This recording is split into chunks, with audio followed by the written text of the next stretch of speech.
Welcome to the 13 most tragic tech fails ever. Products and companies so dreadful that they died an instant death and need to be buried 6 feet under. Let's commemorate them. Beautiful service, isn't it? And it all starts with GoPro, who in 2024 decided to release the Hero 4K, their cheapest ever action camera at $199, literally half the price of the flagship Hero 13 Black. And it was a nice idea. I'd say most of GoPro's current users are enthusiasts willing to sink a lot of money into their extreme, adventurous hobbies. So the GoPro 4K was the company's way of pricing themselves to be affordable to the masses. You know, the people who just want to go pro on a walk. The problem, though, is that to hit this $199 price, they had to scale back key features. I feel like I've used microwaves with better-looking interfaces than this, and massively reduce the video and stabilization quality. And nowadays, you don't have to reduce that quality by very much until it is quite literally worse than the camera that everyone is already carrying around in their pocket anyway. I mean, actually, to be honest, forget the iPhone 16 Pro Max. If we just take an iPhone 13, even with this, the iPhone is still significantly better quality. Not to mention like 100 times easier because you're not having to faff around with SD cards. And to top it off, the iPhone still has an action mode, which turns out is actually better than the GoPro stabilization. So this thing is not useful for the people who wouldn't normally be interested in action cameras, and it's not good enough for the people who already care about action cameras, making it basically dead on arrival, 1 out of 10 tech fail. But if you thought GoPro had cornered the market on trying to please everyone and actually in the process pleasing no one, then you might have forgotten about Sonic. Since Sonic 3 has come out and we're all used to how he looks now in the movies, feels like a good time to remind everyone about that initial trailer. Oh my God.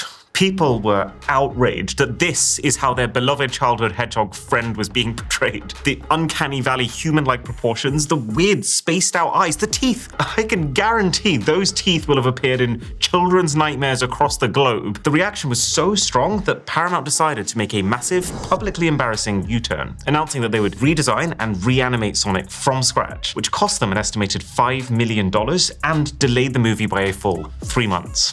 Gotta go, not so fast. Here's the interesting twist. If we were in the Paramount boardroom at the time this was happening, we'd have been freaking out about the now soiled reputation of our company. But this is one of those rare tech fails in which the company saw what they did wrong, they suppressed their ego, they apologized, and they managed to still win from the situation by fixing it at their own cost. Like, that $5 million investment played, I'm sure, a massive part in this movie going on to gross $149 million at the US-Canada box office, completely flipping Paramount's reputation into them being the heroes and even spawning 2 sequels where they brought in Tails, Knuckles, and even Shadow in the same style that fans now happily accepted, pushing the franchise past the $1 billion mark worldwide. So again, can't really give this more than a 1 out of 10 fail. But now things start to get real somber. This is Moxie, the $800 emotional support AI robot for children, which in itself is already one of the strangest sentences I've said this year. So the idea of Moxie is interesting, at the very least. It was designed by a bunch of neuroscientists and child development specialists to basically help parents to teach their kids social skills. So kids would interact with it. They're specifically meant to form a close bond with it. And the thing was pretty advanced. It used a proprietary mix of AI technologies, including ChatGPT, to regulate its facial expressions depending on the tone of the conversation. And it could also store up to 4 profiles so that its interactions with different kids in the same household are all unique. But then, just about the worst thing that could possibly happened. Embodied, the startup behind Moxie, sent out an email announcing that the bot is shutting down, leaving the parents with the job of gently explaining to their very young children why their best friend is disappearing. Answer: because the company failed to secure additional funding. But this was heartbreaking stuff to the kids who basically had to watch their friend die, since because it's using cloud-based servers, once the servers are shut down, the robots can't function. Oh yeah, and no refunds, is what they said. But the icing on the casket, in this poetic, dystopian, Blade Runner-esque twist, the final shutdown email also included suggestions on how parents should break the news to their now devastated children. Yeah, this product backfired so hard. 2 out of 10 fail. So, there's a good chance that you've heard of the pretty successful Steam Deck. Probably the most mainstream handheld gaming computer ever, but did you know that the Steam Deck wasn't actually the company's first attempt at a console? See, in 2015, there were two primary types of gamers. There were the PC gamers, who got the highest end graphics, as well as cheaper games with free online play, but they had to sit upright at a desk. And then there were the console gamers, who got to lay back on a couch, but had a lesser gaming experience due to a lack of console power. Enter the Steam machines. The idea was to offer people the power of the PC with the convenience of the console. So, Valve, the company behind Steam, created this brand new, very unique controller with two clickable touchpads for mouse-like controls, and they partnered with a bunch of PC vendors, companies like Alienware, to offer buyers a number of different spec options. So each of these Steam machines was like a normal PC, but just instead of running Windows, because Windows was designed for mouse and keyboard, and even to this day you can't properly navigate with a controller, and because the CEO of Valve specifically hated the Windows 8 that was out at the time, calling it a catastrophe for everyone in the PC space, these machines ran on the new self-developed Linux-based SteamOS. The problem was that the vast majority of games designed for Windows couldn't actually run on these. Only about 20% of the library of games on Steam could actually run on the Steam machines. And even the games that did run ran slower, since they'd been primarily optimized for Windows first. And to top the whole thing off, in a cruel twist of fate, Windows 10 dropped only a few months before the first Steam machines actually started shipping, which fixed a lot of the issues that people were having with Windows 8, and it was a free upgrade for like the first time ever, making the Steam machines very quickly run out of steam. Rest in PC. Made only slightly more bearable by the fact that this failure was essential for the newer Steam Deck to have been a success, since it led the company to develop a compatibility layer called Proton, which is what allows Windows games to now run smoothly on Linux. While we're on gaming though, does anyone remember that time when Elon Musk claimed to be one of the world's top 20 Diablo 4 players on Joe Rogan's podcast, and then when people checked, he actually surprisingly was on the leaderboard? I mean, if I spent as much of my day-to-day on X as Musk does, then I reckon I'd have to be some sort of demigod of innate gamer skill to also have a career as busy as his and be that good at any game, let alone something as insanely time-consuming as Diablo. Anyway, fast forward a couple of months, on the 7th of January this year, Elon streamed himself playing Path of Exile 2, which is another hack and slash RPG game that's pretty Diablo-like. And as you'd expect from gamer deity Elon Musk, his character was insanely maxed out. He literally had gear better than streamers whose entire job was to play this game all day. But I guess that makes sense, since just a few days earlier, he tweeted boasting about how his hardcore character had made it to number 59 in the world. He is actually so good at this game that his account was online while he was sitting at Trump's inauguration. How does he do it? Well, you know what didn't make sense?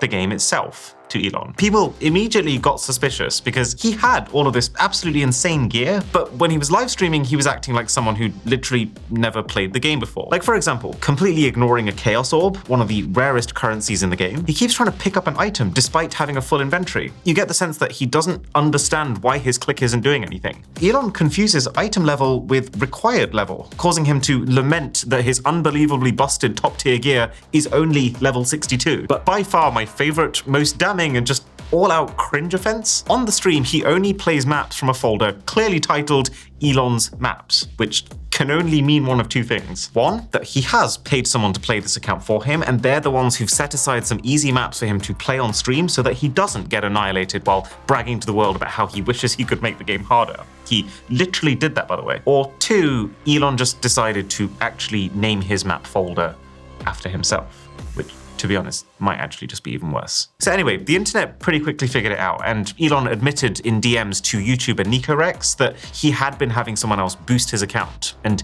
he did also confirm that he was the one playing on those streams, but we got that part. I mean, in the end, it is just a video game, but there's just something so tragic about how incredibly 1000% his own fault this is. Like, it's a total, massively public self-own for one of the most famous people on the planet. Thankfully, we can all rest assured that at least that was the worst thing that he did all week, right? But enough hating the player. It's time to hate the game. Do you remember Overwatch? Overwatch was such a fun hero shooter. It was so instantly accessible, every character was so unique and interesting, and the world they lived in was so engaging that even people who'd never picked up a shooter before were playing this game. I remember the hype every time they teased the release of the character Doomfist, the way they embedded the lore of his character within the core gameplay. And this level of immersion is why the one thing that the entire fanbase was clamoring for was just a campaign mode. Something with a bit of actual storytelling, as opposed to just having random heroes go head to head over and over again online. So imagine the hype levels when the trailer for Overwatch 2 dropped at BlizzCon 2019. A brand new game with a campaign story mode being one of the main focuses. And then when it came to release in 2022, Blizzard announced that they'd also be shutting down the original Overwatch a couple of days before number 2 drops, which some people did not love, understandably. But hey, I figured that if number 2 is everything that it's hyped up to be, then this is all just adding to the anticipation for that sudden go moment. Then it launched, and it was a disaster. For a start, you could not get on. The game was hit with a DDoS attack on launch, basically an overload on the servers for which the company was totally unprepared for. So for the vast majority of players, the game was literally unplayable. Lots of people's stuff from Overwatch 1, the skins, the currency, had vanished in the process of merging accounts with number 2. You had to queue to play, which happens in these types of games, but sometimes behind 40,000 people in this case. The list goes on, all of which maybe would have been forgivable if the game was actually good, but it's just basically the same thing, except now battles were 5 versus 5 instead of 6 versus 6. So now I have even less friends. And then on top of that, they'd added a dreaded battle pass. They'd bumped up the prices on cosmetics, including a charm that worked out to cost more in-game than the real-life version that Blizzard sells. You just can't make this stuff up. And they made it so hard to earn new characters that you basically had to pay for them, which immediately creates an uneven playing field, which is like the primary stabilizing force of an online game like this. People were so anguished that over 90% of the reviews on Steam were negative. This was the lowest rated Steam game of all time. And so it feels like at this point, Blizzard just decided, you know what, we've screwed it up anyway. You remember that campaign mode that we talked about? You know, the main new thing that Overwatch 2 was made for? Yeah, well, we're not making it anymore. And as if they needed it, it feels like the new Marvel Rivals game has just been the nail in the coffin. A similar game that seems to have learned from Overwatch's lessons and has single-handedly stolen a further 39% of the game's player base. F's in the chat for Overwatch. But now we go from fixing what ain't broke to fixing nothing at all. This is the monumentally dumb 2022 Spotify car thing. And yes, that's its real name. So, you whack one of these in your car, specifically a car that doesn't already have Bluetooth or an entertainment display, and this gives you full access to Spotify that can be controlled with both touch and voice commands, which actually sounds kind of nice. And to look at, I won't lie to you, this is one sexy piece of hardware. Daddy, chill. So I'm not surprised that over 2 million people signed up for the initial waitlist. Also, this really is just a fantastic feeling knob. I don't know how else to say it. But then it launched. It was $89.99. You had to have a Spotify premium subscription to buy one. The interface was trash and kind of laggy for a lot of people. Voice commands work, well, about as well as voice commands normally work. I mean, this feels like a pretty good example of my point. The lights are on and nobody's home. But more fundamentally, it turns out that the car thing didn't play music on its own. This is just a controller for the Spotify app that you already have on your phone, which can already be controlled by your voice. And then factor in that the only people this is potentially maybe useful for are people driving older, cheaper cars that don't have an inbuilt way to play music from your phone. Are those the people that are going to want to pay $90 plus a subscription to add a completely unnecessary extra step into their music listening process? So Spotify slashed the price to $49.99, and then they slashed it again to $30 just a few weeks later. They really were out here just digging deeper and deeper into their own grave, because you know tech fails well enough at this point to know that it gets even worse. Because then, in May 2024, Spotify announced that they would be ending support for the car thing by the end of the year. Does that mean they become car nothings? Oh, and no refunds. Sucks. Sorry, not sorry. Cry about it. Spotify, probably. They'd offer people a few months of free premium if you reached out and specifically complained about it, but that just felt like a slap in the face, really. And they even offered some refunds on the down low for people who were really persistent, but they never came out and made that open to the public. Sneaky. So, that same month, customers filed a class action lawsuit against Spotify for bricking the devices that they paid for, alleging that they would not have purchased the device if they'd known Spotify was going to pull the plug on them within only a few months, which makes total sense.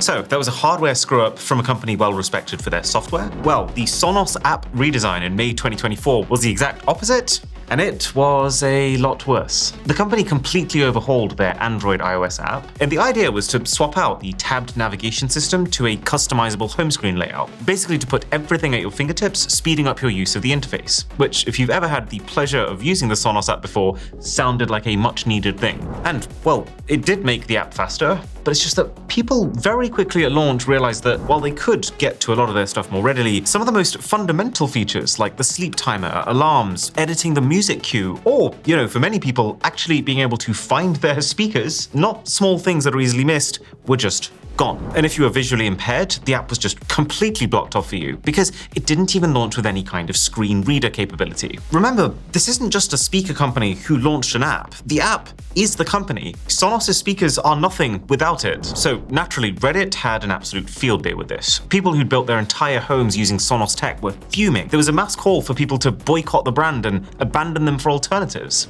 How did Sonos respond? Well, they were brave enough to tell people that the app redesign really just took courage. Which, I guess the courage to kill your company. I know what I have to do, but I don't know if I have the strength to do it. As you'd kind of expect then, revenue shot down 8% year over year in Q4 earnings, which Sonos themselves attributed to the app rollout. $4 million was apparently just spent on app recovery investments. They had to delay their next 2 hardware launches just to get this thing under control, and in totality, the company took a $500 million hit to their valuation. Damn. This update was released almost a year ago. The company is still trying to put out the fires it started and make up with customers. Sonos actually created a public Trello board just to show users where they're at in the fix pipeline. How bad does it have to get for this to happen? They've opened up their support lines on the weekends, almost like they've put themselves in detention. And on January 13th, CEO Patrick Spence announced that he would step down from the company, largely because of this. Deserving, I think, of an even bigger 6 out of 10 fail. But now it's time for the top 5. So, Fitbit has been making fitness tracking watches for quite a while now, but they only made their first proper smartwatch in 2017, the Fitbit Ionic, with its own operating system and app platform. And about 1.7 million were sold worldwide. But at its core, it was obviously still a Fitbit fitness tracker. So if you wanted one of these bad boys, it's because you're ready to feel the burn. Unfortunately, they turned out to be a little too good at that. Oh, I just got 8 steps. From 2018 to 2020, the firm received numerous reports of the Ionic watches overheating while in use, while they were on people's wrists. And we're not just talking hot enough that people had to take them off, hot enough that it was burning people's skin off. 2nd and even 3rd degree burns in some cases. 3rd degree burns are serious business, often needing surgical treatment. So what did Fitbit do? Recall the product? Nope. Contact the US Consumer Product Safety Commission like they're legally mandated to? Nope. They issued a firmware update to potentially reduce the strain on the battery, just in case that helped with any temperature escalations. And it did not. The list of victims kept growing. It took until March 2022, so 4 years after the report started, and 115 victims later, before Fitbit actually issued the recall they were initially meant to. And as a result, Fitbit has recently been very deservedly fined the grand sum of $12.25 million as a civil penalty. So you've heard of Bumble, right? The dating app where women have to message first. It was founded in 2014 by a lady called Whitney Wolfe Herd after she quit Tinder. And the idea was Bumble represented a safer, more chill option for women who'd now have more agency and be less likely to just immediately have their DMs flooded with unsolicited anatomical photography. And the concept massively took off, actually surpassing even Tinder in terms of downloads in the US. So clearly, this unique selling point has been working for them so far. Why fix what ain't broke? Well, Wolf Herd, they're actually called Pax, but go on. That was a bad joke. Stepped down as CEO in January 2024, being succeeded by the then CEO of Slack, Lydian Jones. And under her leadership in April, Bumble had a fumble. They went through a redesign which added a feature that allowed men to message first, specifically in response to pre-written questions, but still, isn't that against the entire point? And this was paired with one of the strangest marketing campaigns I have ever seen. Massive billboards telling women that if they gave up on dating, they'd become nuns and that they shouldn't be celibate. I feel like it takes a special kind of mind to come up with this stuff. After which, of course, Bumble had to publicly apologize. And the worst part of it is that the knock-on confidence from these very obvious blunders has led to Bumble's share price dropping by nearly half since the CEO change. For a company this massive, that is the biggest single drop in value that we've seen so far in this video. Around $700 million just evaporated, which is probably why, in a move that looks pretty desperate, Bumble has announced that Wolf Herd will now return again as CEO in March. I would make a joke about the Bumble hive still needing their queen bee back, but really I think this is just a case of not choosing people who make bad decisions. And now another app that was trying to dethrone the king, except potentially with even worse execution. Let's talk about Meta's Threads. This app was exactly the right thing at exactly the right time. It launched in July 2023 as a direct competitor to the text-based social media Twitter, at the exact point where people's enthusiasm in Twitter was at its lowest. Elon Musk had just started steering the platform towards his vision, and people were pretty bummed by the mass layoffs, the monthly payment now required to be verified, completely defeating the point of verification in the first place, as well as the hugely reduced moderation. And so it's pretty hard to describe just how much this app exploded. Threads was the fastest growing app in history. Think about this number for a second. 70 million signups in the first 2 days. Threads looked guaranteed to become the next big thing. We even made a video talking about how big of a deal it should have been. But it turns out Meta didn't release this app at the time that they did because it just so happened to be fully polished and ready to go at that time. They released it specifically to capitalize on all this drama with Twitter, which meant that while they could, and they did, get the users, they couldn't keep them. The app wasn't done yet. There were no trending topics, which are like the guiding force of a more news-based app like this.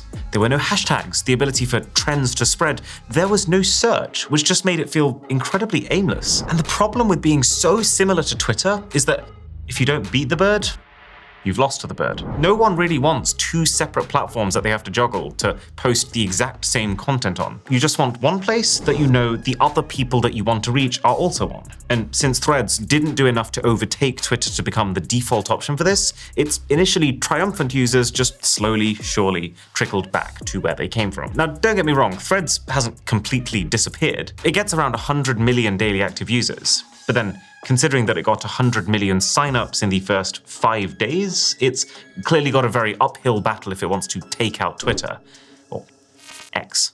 8 out of 10 fail, just considering how meteoric Threads' beginnings were. But now, at position number 2, the most atrocious fail so far, the vertical farming startup, Bowery. Now just listen to the magnitude of the claims this company was making. They said that their indoor vertical farms were over 100 times more productive than traditional farmland per square foot, because they could stack layers and layers of crops on top of each other. And also, they would use 95% less water due to their smart farming system, literally powered by their own operating system, Bowery OS, which used AI to offer individualized attention for all the thousands of crops in each farm facility. The idea was just that this was such a controlled and such an optimized environment that not a thing was going to waste. Their products were insanely expensive. Like Bowery's spring mix cost $16 at Whole Foods, compared to the own brand at $6. But they were advertised as pesticide-free, absurdly flavorful, and people were clearly buying into it. This became an enormous company, valued at $2.3 billion at its peak. Now, a lot of Bowery's success was down to their closed-loop irrigation system, meaning that the water in the facility was being continually recycled and reused, which also allowed them to score big in the kosher foods market, as it kept out insects which would break kosher standards. However, that closed-loop system ended up becoming the very reason for their downfall. Because when the farms were hit by a plant-eating pathogen in 2023, it spread like wildfire. Every plant was so close together, and while all of them using the same water is great when that water's clean, it also means that the moment one plant becomes contaminated, it's going to pass to every plant. Bowery scrambled, investing all the money they could into separating the plants and trying to recover from this situation, but ultimately, the financial strain was too great. They very suddenly ceased operations in November 2024. So suddenly, in fact, that produce trucks were still arriving at facilities after the irrigation systems had been shut off forever. It's not often that we can say the reason for a tech fail is because the product literally died. 9 out of 10 failed. And on the subject of farming, you've probably heard about honey at this point. This company has sponsored practically every big YouTuber, including me, which will bother me for a very long time. The premise was simple. It's a browser extension that advertised itself as giving you practically free money because it would search the web for coupon codes when you're checking out in an online store and apply the best one that it can find. Pretty genius idea, especially since even when it doesn't find a code, you basically think, oh well, at least I know that that's the cheapest that I can get this thing. With a premise like that, honey was obviously a success. I mean, I used it fairly regularly for 2 years or so. So much so that it was acquired by PayPal in 2020 for $4 billion. With a B. But everything came crashing down in December 24 when YouTuber Megalag made an expose video about them, alleging that honey steals money from people. I guess the whole free money tagline wasn't wrong, in a sense. So here's the thing. A lot of content creators, they rely on revenue from affiliate links. And the majority of these links work by giving a small cut from the total value of a sale to the site that got the last click that led to that sale. What Honey was doing is, if you, let's say, clicked on your favorite creator's affiliate link to support them, and then you used Honey at checkout to get the latest coupon, whether or not it actually found you that coupon, Honey was swapping out that creator's affiliate link for their own Honey affiliate link, thus stealing the creator's cut of the end sale amount. So they've literally been paying all of these influencers to promote them while taking money out of their back pockets. It's so crazy that it sounds made up, and it somehow gets worse. They've also been lying to consumers. Megalag found that in many cases, Honey would provide inferior codes when better ones were available online. And you might think that this just means Honey isn't very good at finding them, but no. We now know that they're doing it deliberately because a Honey representative has actually gone on the record on a podcast